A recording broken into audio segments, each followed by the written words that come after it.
Good morning, and welcome to Redeemer Lutheran Church. I'm Pastor Gary Lodeholt. Some of my favorite weeks of these Pastor Gary Live episodes are the ones when I tell you the stories of obscure or little-known Bible people.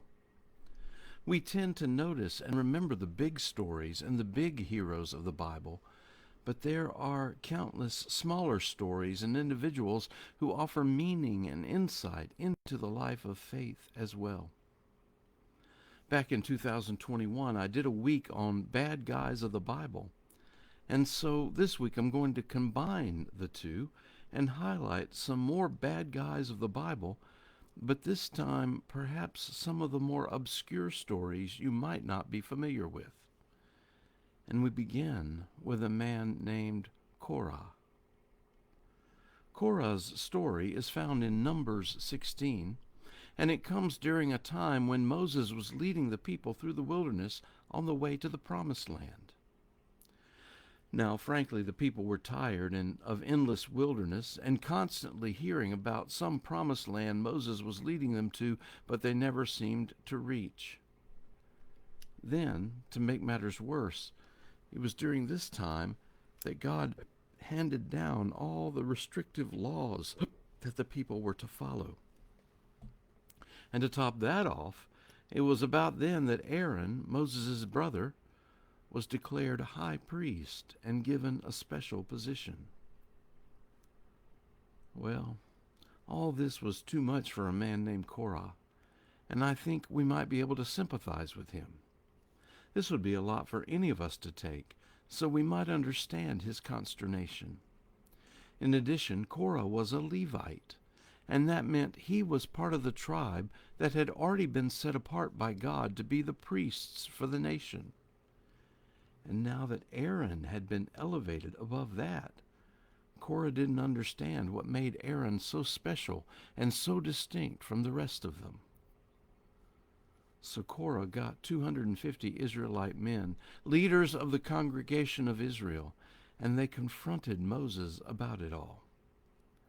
"Why have you put yourselves above the rest of us?" they asked. To Moses' credit, he fell on his face in humility before them. Then he told them to bring their incense burners and gather the next day, and they would see what God's will was. So that's what they did.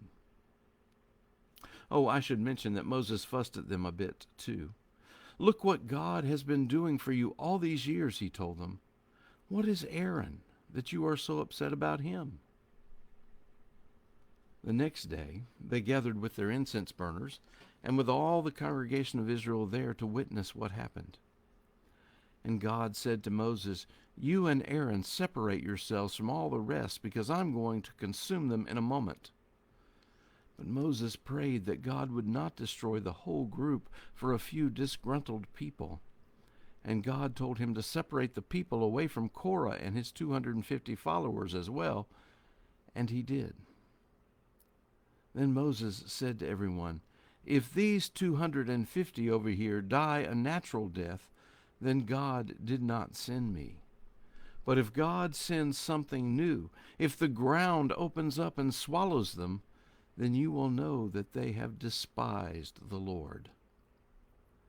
Just as Moses finished speaking, the ground under Korah and his followers was split apart, and they and their households and all their goods were swallowed up. In a graphic line, the Bible says, "So they, with all that belonged to them, went down alive into Sheol. The earth closed over them, and they perished from the midst of the assembly." Believe it or not, the next day there was a second protest of resentment and rebellion, but that's a story for another day. So what do we make of the story of Korah, and how does it speak to us? Well, I think it's easy for us to understand Korah's frustration at not reaching the promised land quickly. And I also think we can understand his confusion over Aaron being set apart among those who were all supposed to be priests. I think where Korah and his followers went wrong was in trying to have their own way instead of following God's way. Moses and Aaron were in their positions because God had established them there. And the simple truth is that we are called to follow God whether it makes sense or seems fair to us. The church is not a democracy. We have a king, and who we are, how we act, all our lives is shaped by our king and our king's will for us. We are called to trust that God knows what is best for us and to follow that to the best that we can. It's not always easy, but God's way is good for us. Our limited wisdom can't always see that. Our limited wisdom and self-interest often get in the way and lead us to follow our own plans and schemes. Our call is to trust God's wisdom and to follow God's way.